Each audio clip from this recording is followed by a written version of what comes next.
میرے محبوب کا شہر مدینہ.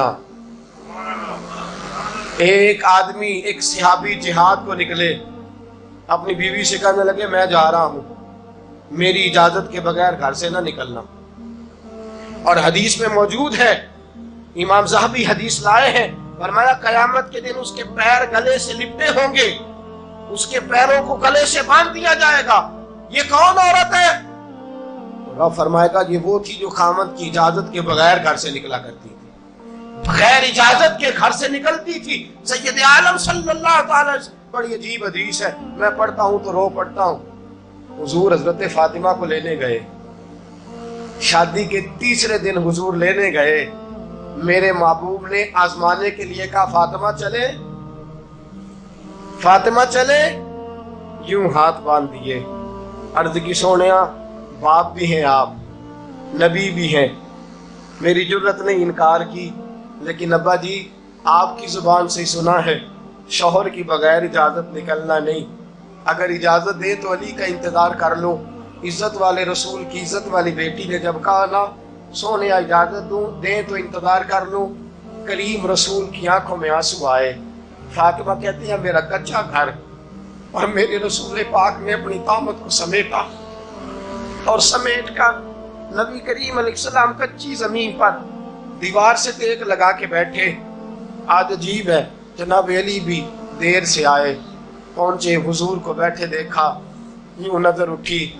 حضرت علی سے میرے مصطفیٰ نے پوچھا، حضرت علی سے مدینے کے محبوب نے پوچھا کہ علی کر تو اجازت دے تو بیٹی کو لے جاؤں. حضرت علی پھوٹ پھوٹ کے روئے، میرا روپ بھی نہیں تے میرا رنگ بھی نہیں تے مینوں یار منان دا ٹنگ بھی نہیں.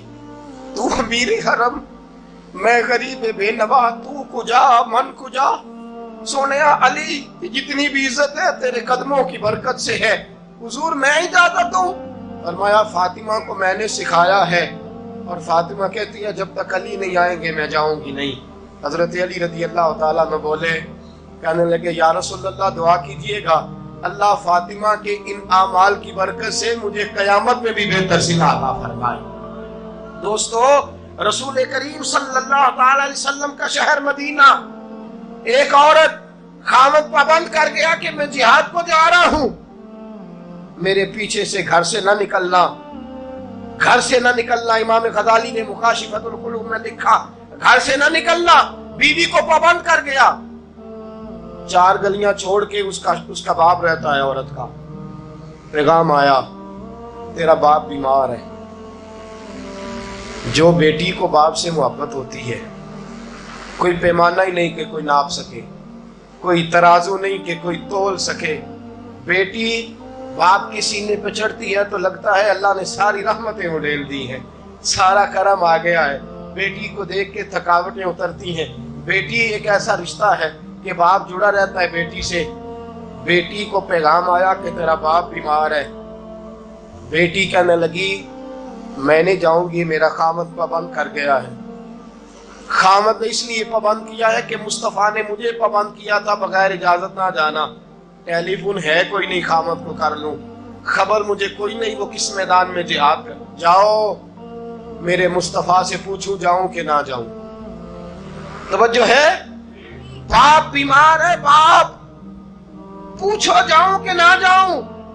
رسول پاک نے فرمایا اس سے کہو خامد کی اطاعت کرے گی تو اللہ بہتری جزا عطا فرمائے گا. باپ بیمار ہے، خامد کی اطاعت کرے گی تو جزا بہتر ملے گی. 2 دن کے بعد پھر پتا چلا باپ زیادہ بیمار ہو گیا. دوستو کڑی بات، حضور جاؤں کہ نہ؟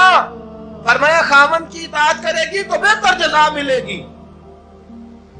4 دن گزرے، بیٹی کو پیغام آیا کہ تیرا باپ انتقال کر گیا. بیٹی پردیس میں ہو تو کہتی ہے میرے زیور بیچ دو، مجھے لے جاؤ پاکستان میں. جاتی دفعہ اپنے باپ کا مکھڑا دیکھنا چاہتی ہوں، لیکن باپ انتقال کر گیا. رسول کریم کی بارگاہ میں بیٹی نے پیغام بھیجا کہ سونیا کیا کروں، انتقال کر گیا میرا باپ، سایہ اٹھ گیا، حکم کیا ہے؟ مدینے کے چاند کے وہی جملے خامن کی اطاعت کرے گی تو اللہ بہتر جزا دے گا۔ دوستو، یہ ہیں میرے رسول کے ماننے والی عورتیں۔ بیٹیوں دیکھو شوہر کی اطاعت کسے کہتے ہیں۔ یا رسول اللہ باپ انتقال کر گیا، دفن ہو گیا، حضور نے فرمایا پتہ کرو گئی کہ نہیں گئی۔ صحابہ لوٹے، سونیا قربان جائیں تیرے نظام پر، آقا قربان جائیں تیرے فرمان پر۔ تیرے جملوں کی تاثیر ایسی ہے کہ عورتیں اگرچہ کمزور ہوتی ہیں پر تیرے دین کی پہرے دار بن گئی ہیں۔ حضور آپ کی سنت کے لیے استقامت کا پہاڑ بن گئی ہے۔ حضور وہ گئی نہیں، کائنات کے امام نے ہاتھ اٹھائے، رسول پاک نے ہاتھ اٹھائے، اور صحابہ فرماتے ہیں آج اس عورت کے مقدر جاگے، چند آنسو حضور کے گرے، اور پھر چہرے پہ ہاتھ پھیر کے فرمایا جاؤ اسے جا کے خوشخبری دے دو، تو نے اپنے خامد کی اطاعت کی ہے، تیری اس فرما برداری کی وجہ سے اللہ نے تجھے بھی بخش دیا ہے، تیرے باپ کی بھی بخشش فرما دی ہے۔ تو نے خامد کی اطاعت کی، تو بھی بخشی گئی۔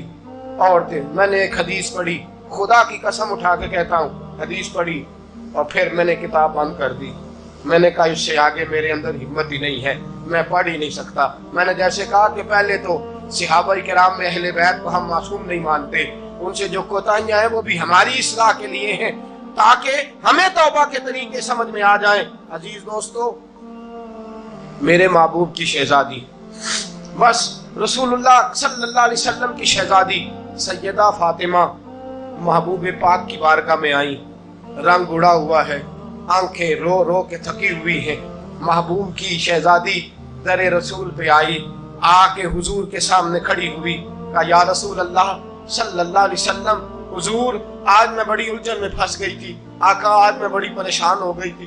حضور نے فرمایا کیا ہوا؟ کہا یا رسول اللہ میں اور علی باتیں کر رہے تھے، باتیں کرتے کرتے بات بڑھنے لگی، حضور مجھ سے کوئی ایسا جملہ نکل گیا، علی ناراض ہو گئے، مجھ سے بات ہو گئی۔ دوستو، درۃ الناصحین میں صاحب درۃ الناصحین لکھتے ہیں، کہا علی ناراض ہو گئے۔ سیدہ فاطمہ فرماتی ہیں میں نے 70 چکر لگائے علی کے کمرے کے۔ کتنے؟ بیٹیوں، خامن کی اطاعت میں تمہاری جنت ہے، اور ماں باپ بھی ذرا خیال کریں، مائیں بھی ذرا خیال کریں۔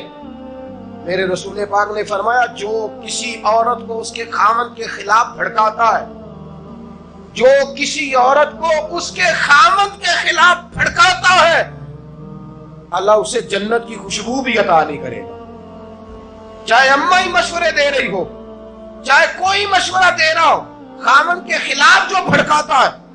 سید عالم صلی اللہ علیہ وسلم کی صاحبزادی کہتی ہے میں نے 70 چکر لگائے، سونیا میں نے علی کو راضی کیا۔ حضور علی راضی ہوئے ہیں تو خبر دینے آئی ہوں، بس اس سے زیادہ بڑی بات اور نہیں مل سکتی۔ دل کے کان کھولنا، ذرا جاگنا، ذرا اٹھنا، ذرا ٹیک چھوڑنا، ذرا غور کرنا، یہ کیا جملے بول دیے میرے رسول نے۔ حضور نے فرمایا فاطمہ، یہ وہ فاطمہ ہے کہ جو جنتی عورتوں کی سردار ہے، یہ وہ فاطمہ ہے جن کا دوپٹہ اگر کبھی واضح ہو جائے تو سورج منہ چھپا کے نکل جائے، یہ وہ فاطمہ ہے کہ صبح قیامت آواز آئے گی نبیوں ولیوں غوثوں کتبوں ابدالوں گردنیں جھکا لو، نظریں بند کر لو، محمد کی بیٹی فاطمہ کی سواری گزرنے والی ہے۔ الفاطمہ تو بدعت منی، الفاطمہ تو سیدۃ النساء اہل الجنہ۔ حضور نے فرمایا فاطمہ تو نے اچھا کیا، علی کو راضی کر لیا، اگر علی تجھ سے ناراض رہتے اور تیرا انتقال ہو جاتا، حضور فرماتے ہیں فاطمہ میں تیرا جنازہ نہ پڑھتا۔ فرمایا میں اس سے بڑی بات کہاں سے لاؤ گے، اس سے بڑا فکرہ کہاں سے لاؤ گے؟ فرمایا فاطمہ میں تیرا جنازہ نہ پڑھتا اس لیے کہ تو مولا کائنات کی بیوی ہے، اگر تجھ سے علی ناراض رہتے۔ اور پھر میرے حبیب نے فرمایا جس کا خامند اس سے راضی ہوتا ہے اس کا اللہ بھی اس سے راضی ہوتا ہے۔ پھر اپنی بیٹی کو فرمایا بیٹی یاد رکھ، کوئی عورت اتنی نمازیں پڑھے جتنی حضرت عیسیٰ کی والدہ مریم نے پڑھی تھی، اتنا قرآن پڑھے جتنا جناب مریم نے پڑھا تھا، اتنا قرآن پڑھے جتنا حضرت مریم نے پڑھا تھا، لیکن پھر بھی اپنے شوہر کی نافرمانی کرے۔ فرمایا اللہ اس کی عبادتیں قبول نہیں کرے گا، اللہ اس کی ریاضتیں قبول نہیں کرے گا، تلاوتیں قبول نہیں کرے گا۔ قبول تب کرے گا جب شوہر کی فرما برداری کرے گا، قبول تب کرے گا جب شوہر کو راضی